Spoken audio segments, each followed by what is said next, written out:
What is the difference between a relationship and a function? Oh, a relationship and a function. Okay. I'll give you examples of both. If you cut to my screen, this is definitely something that gets tricky. It's not difficult, it's just, it can get tricky. So let me give you an example. A relation would be anytime you have, for example, inputs and output. Oop.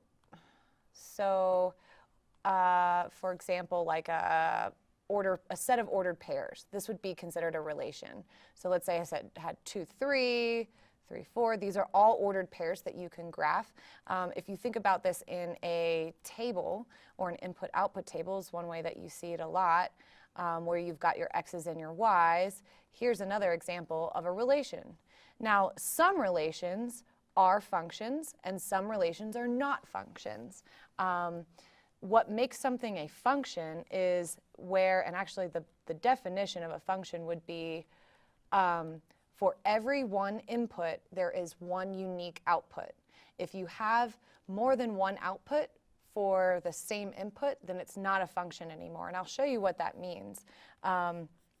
Here would be an example of a function where I have, for every input, or x, I have a unique, or it doesn't really even have to be unique, but an output. Something that would not be a function, so this is not a function, would be something where I have an input. Let's say I have an input of 1 and an output of 3, and then another input of 0 and output of 4. And then let's say I have another input of 1, but this time my output is -3. Then what that means is this is not a function because this now has a repeat output. The way this would look on a graph, and I'll give you another example here. Let me get a new page so that you can see. So let's say a function. On a graph, it would be something that when you graph it, it has, again, no repeat x's or no y's, double y's, essentially. So here's where I mean not a function, what it would look like. And what you may have heard of before in school is something called the vertical line test.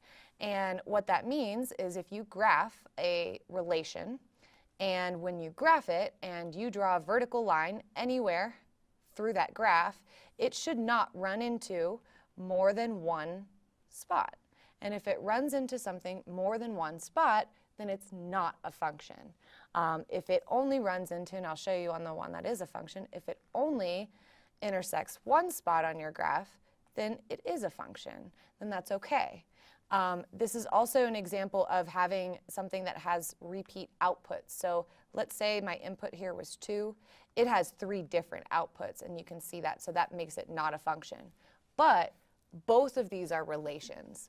Anything with input outputs, they're all relations. But very specifically, some relations are functions and some are not. So I showed you on a table, and I showed you also on a graph of what that looks like and how you can test to see if a relation is a function or not. But this is definitely some algebra vocabulary that you are expected to know the difference between a relation and a function. And hopefully that helped clear that up a little bit.